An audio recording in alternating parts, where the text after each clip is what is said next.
Hello, my name is Griffin Klingerman, and this is my place presentation. I chose Terre Haute, Indiana as my place. Terre Haute is my hometown, and I grew up there all my life. I chose Terre Haute because it has a good mix of urban and rural aspects, as well as a rich history. For demographics, around 58,000 people live in Terre Haute. It is a relatively older population, with the average age being 45, and is predominantly white. For urban geography, Terre Haute's urban geography highlights a gradual process of urbanization while still maintaining strong ties to its rural surroundings. As a regional hub in West and Central Indiana, the city has developed a defined downtown core with government buildings, businesses, and Indiana State University shaping the central business district.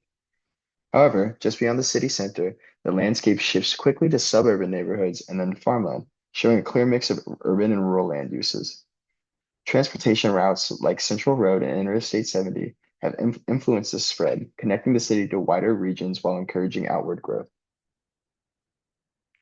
For agricultural geography, Terre Haute's agricultural geography is defined by its location in the fertile Wabash Valley, making it ideal for crops like corn and soybeans.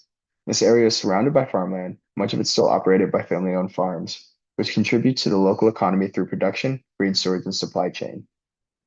As the city expands, suburban development increasingly overlaps with the rural areas, creating a mix of land uses and putting some pressure on the agricultural land. For cultural geography, Terre Haute's cultural geography is shaped by a blend of historical traditions, educational influence, and community engagement. The city's place identity is reflected in local events like the Banks of the Wabash Festival, which celebrates regional heritage. The presence of Indiana State University fosters a dynamic, student-driven culture, bringing in new ideas and diversifying the community through cultural diffusion. Terre Haute's cultural landscape includes historic landmarks like the Swope Art Museum and Vigo County Courthouse, preserving the city's artistic and historic values.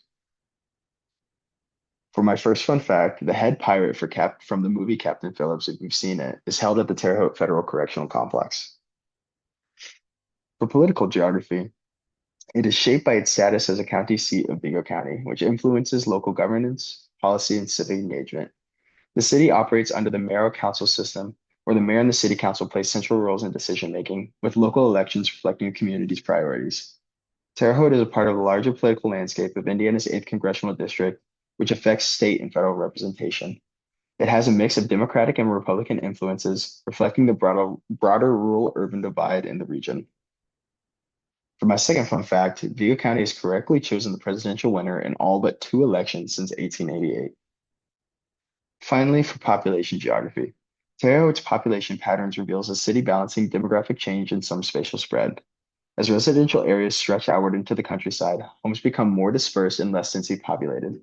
Within the city, a significant portion of the population is aging, leading to a lower ratio of children and increasing demand for senior-oriented services like accessible housing and healthcare.